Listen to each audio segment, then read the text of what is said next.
Today, I will be interpreting the book 21 Lessons for the 21st Century. The author is the Israeli historian Yuval Noah Harari, who has written the phenomenally best-selling books Sapiens, A Brief History of Humankind, and Homo Deus, A Brief History of Tomorrow. You can find the interpretations of them in Daily Book Dive channel. Today, this book is the concluding work of his Brief History trilogy. Harari is quite different from many traditional historians.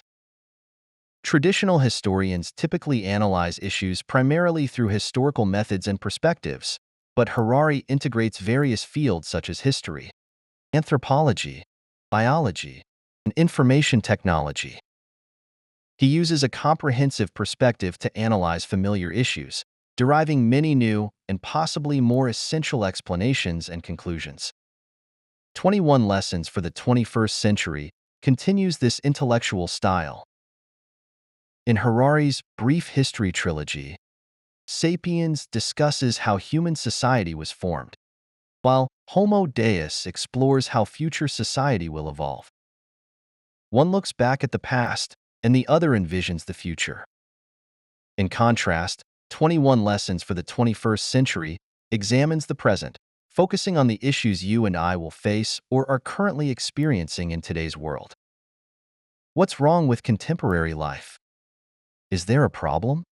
On the surface, it seems there are no major issues, just some bumps along the way, such as turmoil in the Middle East and China-US trade frictions. Overall, things still seem pretty good. However, Harari believes that our perception of the present world as relatively fine is because most people are still using past perspectives, experiences, and knowledge to judge the present.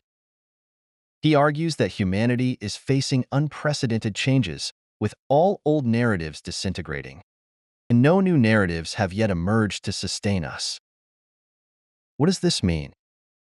In 21 Lessons for the 21st Century, Harari explains that human society has developed to its current state because we have shaped many imagined realities or stories such as nations, religions, economies, companies, and marriages. The problem for those of us living today is that most of these past stories no longer hold up. These stories are being challenged, disrupted, or even rendered ineffective by new variables, one of which is information technology. While we seem accustomed to information technology, Harari believes we severely underestimate the impact it will bring. For human society, information technology is not just an ordinary variable but a super variable. Its emergence is fundamentally altering many long-standing aspects of our lives. Next, I will explore 6 areas: work, education, freedom, equality, terrorism, and war, to see how the world we currently understand differs from Harari's perspective. Part 1. Work. The first area is work.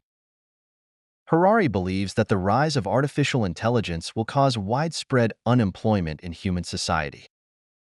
This wave of unemployment will be very different from past occurrences, rendering most people useless. Let's start with Trump.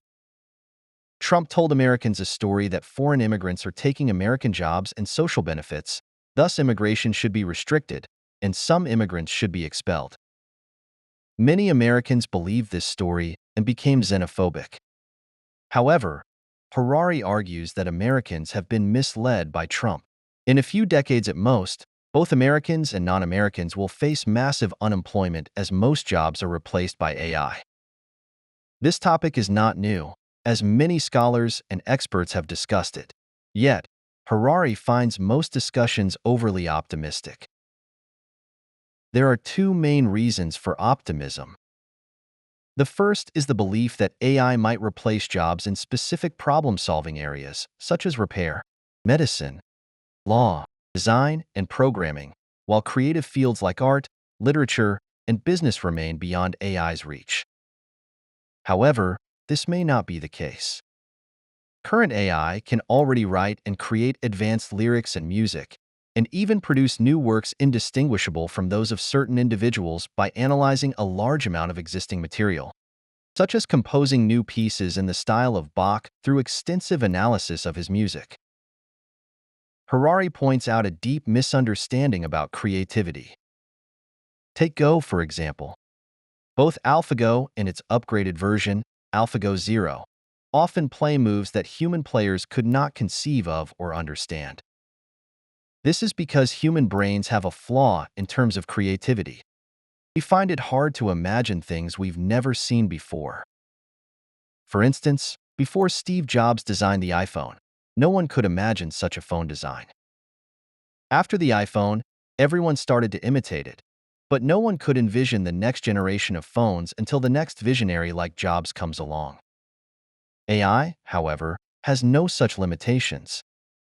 Given a goal, such as winning a game or designing a better phone than the iPhone, AI can come up with solutions unimaginable to humans if its data and algorithms are powerful enough. This kind of creativity is vastly superior to human creativity. The second reason for optimism about AI is that this AI revolution, like many past revolutions, will replace many jobs but also create many new ones. For example, each drone dispatched by the US requires 30 people behind the scenes to operate it, and the US once faced a shortage of people to operate its ample number of drones. Certainly, the AI revolution will create many new jobs. The problem, however, is that in the 1920s, those who lost their jobs due to agricultural mechanization could work in tractor factories. But in the coming decades, drivers and cashiers replaced by AI cannot become drone operators. In other words, AI will mostly replace basic jobs while creating high-end jobs, leaving an unbridgeable gap between the two. The advent of AI will fundamentally change our work and lives. Human jobs will inevitably be replaced by AI on a large scale. Those replaced will enjoy the benefits brought by AI, living comfortably, but they won't truly integrate into the AI era, becoming marginalized by society and the times. Harari says, don't think you won't be replaced by AI. AI doesn't have to be perfect, it just needs to be better than you to replace you. This is the massive change in the work domain brought about by the addition of the information technology variable. Part 2. Education. After discussing work, let's move on to the second area, education. Harari believes that the current education model is failing, and we need to establish a new education system. Why is this? I believe all users listening to this audio on the YouTube have experienced only one kind of education model in the past few decades: continuous, layered exam-oriented education. Each person starts with kindergarten at 2 or 3 years old, then progresses through primary school, high school, and university, possibly including master's and doctoral studies. In the past, people focused on learning during the first 20 years of their lives, aiming for two goals: getting into university before university and learning a profession after university. This is the same regardless any country. This education model has an implicit premise that learning achievements from the first 20 years of life are sufficient for the rest of one's life. Harari says this model is becoming outdated. As discussed in the first part, AI will replace human jobs on a large scale in the future, but this replacement will be gradual. For instance, in 10 years, AI might break through in the driving field, replacing most drivers. Another 10 years later, AI might achieve breakthroughs in programming, replacing most programmers. Another 10 years later, doctors or lawyers might be replaced. This means that the previous model of separating learning and working periods is no longer suitable. Most people will face continuous replacement and learning in the future. Harari suggests that significant changes in the future might alter the basic framework of life, making discontinuity a prominent feature. In other words, people might leave school at 20, work for 10 years, return to school at 30, and repeat the cycle, resulting in a discontinuous life. Understanding this, Harari further points out that we currently don't know how to cope with such a situation. Whether exam-oriented education or so-called quality education, Both are fundamentally segment-based education models, with no essential difference. The future model of discontinuous, lifelong learning remains undefined, with only a few people and companies experimenting. This means our lives will no longer feature concentrated learning but segmented lifelong learning. This is the educational challenge we face in the information technology era. Part 3. Freedom. After discussing work and education, let's examine a higher-level area, freedom. Harari argues that AI will threaten everyone's freedom. In the past century, freedom has been a universal spiritual pursuit. In terms of freedom, people seek personal independence and true feelings. A typical example is the recent events in the UK. In 2014 and 2016, the UK held two referendums, the first almost splitting Great Britain into two parts, and the second deciding that the UK would leave the EU.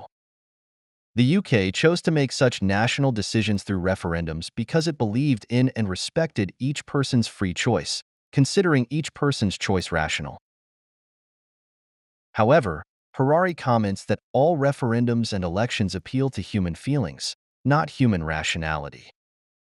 Whether rational or emotional, liberalism opposes authority, meaning individuals choose what they want to do rather than being assigned roles. For instance, free love is free choice, while parental authority is an authoritative arrangement. Based on the past century of experience, it seems humanity will continue to pursue freedom.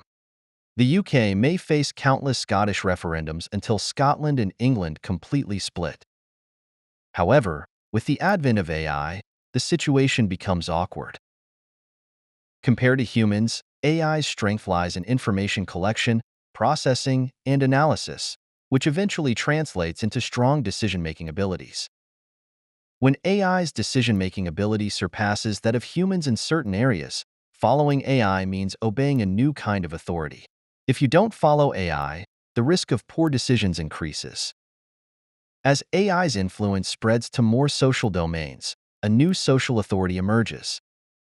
When this happens, common scenarios might include AI telling you who your ideal partner is or what profession suits you best. Despite your feelings of dislike, you know that AI is likely right. What will you do then? Trust yourself or obey AI? Trusting yourself might lead to mistakes, while obeying AI means losing freedom.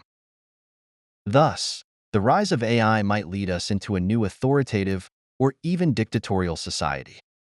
What's more frightening is that an AI authoritative society will be more reasonable than past human-dominated authoritative societies, leaving us with no reason to oppose it. In terms of freedom, if we fail to handle the relationship between humans and AI properly, we might become puppets in the future. Part 4. Equality. The next threatened domain is equality. Harari believes that in the information technology era, society will become increasingly unequal, potentially tearing society apart. Let's see why Harari thinks so. Although we often link equality and freedom as if they were the same thing, Harari explains in Sapiens that equality and freedom are not the same and even somewhat oppositional. Freedom's core is to let each person maintain independence and uniqueness, while equality's core is to ensure consistency among people, at least in rights and opportunities. To ensure equality, we must limit those who are more prominent. To ensure everyone enjoys maximum freedom, equality is inevitably affected. In the US, for example, Democrats want more equality, willing to raise taxes to assist the vulnerable, impacting financial freedom. Republicans want maximum freedom for all, even if it increases the wealth gap, making equality unattainable. However, despite their contradictions, equality and freedom both progressed rapidly over the past century. For instance, over half a century ago, Martin Luther King Jr. still needed to vocally advocate for basic rights for Black people. Half a century later, a Black man became the President of the United States. According to this logic, human society should become increasingly equal, with the world gradually becoming homogeneous and unified. But the reality is different. Information technology, while undermining freedom, is also impacting equality. Harari identifies 3 levels of impact from information technology on equality. The first level is the Internet. While the Internet's development speed is astonishing, its wealth aggregation effect is also remarkable. Companies like Apple use smartphones to defeat established empires like Nokia in just a few years. Amazon, in a little over 20 years, became a world-leading company with a near trillion-dollar market value. This process will continue to accelerate with the development of information technology. Harari notes that today, the wealthiest 100 people in the world have more wealth than the poorest 4 billion. This is the first level of impact. The second level of impact comes from AI. As previously mentioned, AI's rise will render many people useless. Compared to those who can integrate into AI, these people's social status, wealth, and power will significantly decline. This is the second level of impact. The third level of impact is big data. We are already in the big data era, where data is akin to oil in the 20th century or electricity in the 19th century, becoming the most critical social resource. Unlike other resources, data can only be controlled by a few people and companies. Even if ordinary people and companies can obtain data, they lack the means to store or use it. Thus, the belief that information technology would connect everyone and eliminate information barriers, making society more equal, is wrong. Information technology not only fails to eliminate inequality but accelerates it. Without effective responses, society may be torn apart. Part 5. Terrorism. After discussing freedom and equality, let's examine a present crisis: terrorism. Harari writes that terrorism is purely an amplified fear by information technology. In the pre-information era, terrorism didn't exist, and its actual threat is far less than its potential threat. Let's see how this conclusion is reached. Anyone who has flown knows that current boarding procedures are very complex. From check-in to boarding, it can take 1 to 2 hours, involving at least 2 strict security checks. This is now a common experience, but a few decades ago, flying was much simpler. You just needed an electronic ticket and a quick baggage scan to board, taking about 20 minutes. When did boarding procedures become complicated? It was after global terrorism spread, specifically after the September 11, 2001, attacks. When you think of terrorism, you likely imagine bloodshed, cruelty, and violence, recalling famous terrorist events like 9/11 and the Charlie Hebdo attack. Generally, terrorists are seen as those who oppose human civilization with extreme violence. However, Harari argues that our overall impression of terrorism is wrong. While a small portion of terrorism aims purely at slaughter, most have clear political objectives, aiming to change the political situation to some extent. In simple terms, terrorists targeting the U.S. ultimately aim to overthrow the U.S. government. If terrorists target governments, why attack civilians? The reason is simple. Most terrorist organizations are weak and can't confront a government directly, nor wage direct war. So, they use information technology to stage one dramatic event after another. Harari writes that terrorist actions cause very few casualties. For example, since 2001, the U.S. averages 10 deaths per year from terrorism, while 40,000 people die in car accidents. Thus, terrorism's actual danger is far less than car accidents. Yet Americans fear terrorism far more than car accidents, which is precisely the terrorists' goal. Terrorists aim to create panic using information technology, not actual killing. Hence, terrorist methods are extremely cruel, targeting civilians for maximum psychological and visual impact. A single heinous event can spread globally in hours, inducing widespread panic. Once panic sets in, governments must respond to quell it, leading to massive resource expenditure to combat terrorist organizations, resulting in global instability. Harari likens terrorists to a fly trying to destroy a china shop. Lacking the strength, it enters a bull's ear, driving it mad and causing the bull to rampage through the shop. This is the truth about terrorism. Without the internet and information technology, it wouldn't have developed.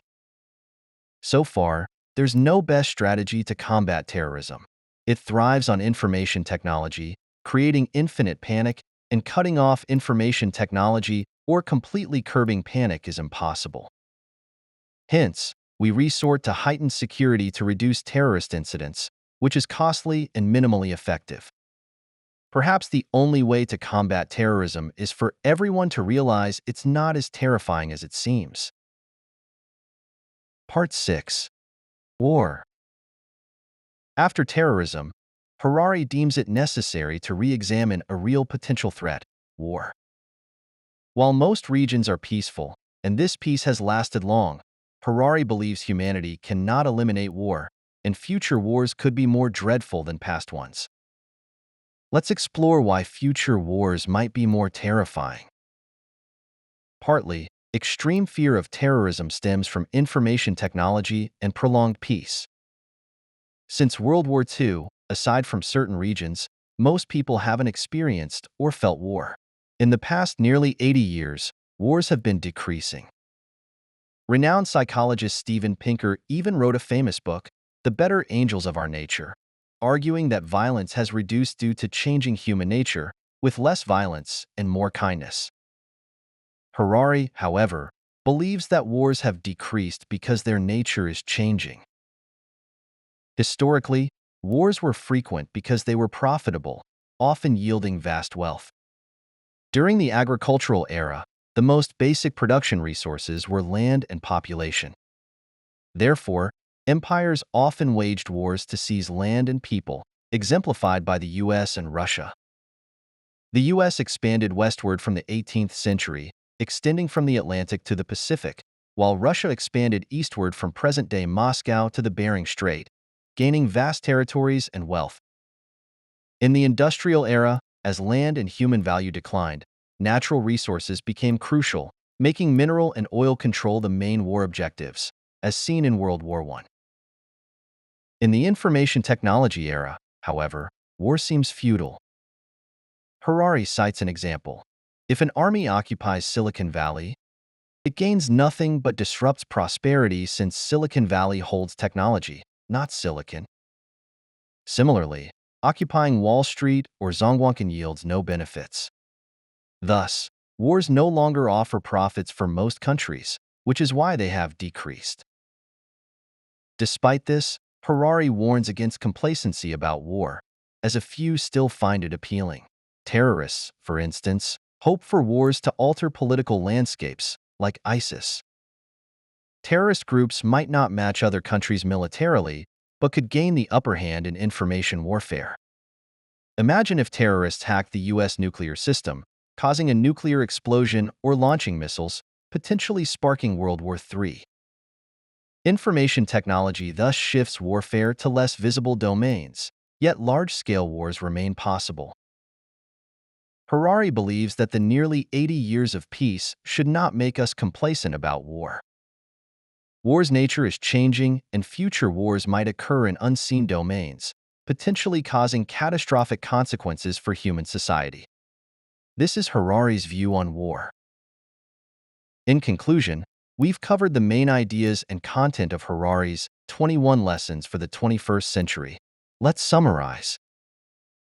We discussed 6 real-world domains: work, education, freedom, equality, terrorism, and war.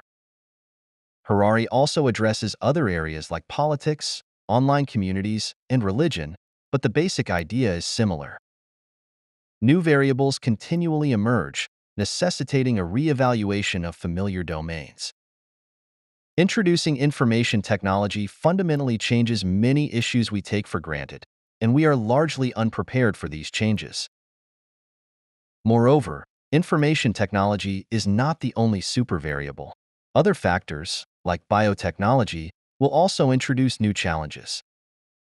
For instance, biotechnology could further exacerbate social inequality by allowing the wealthy to enjoy benefits like gene editing and slowed aging, dividing society into superhumans and ordinary people. Some might say this book is not as well written as Sapiens or Homo Deus, but it serves a different purpose.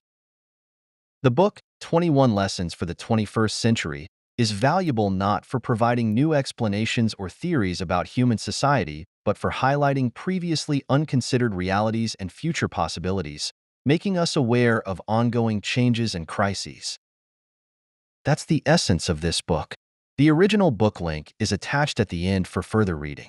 You can also click the share button below the video to share this book with your friends. Congratulations, you've just finished another book.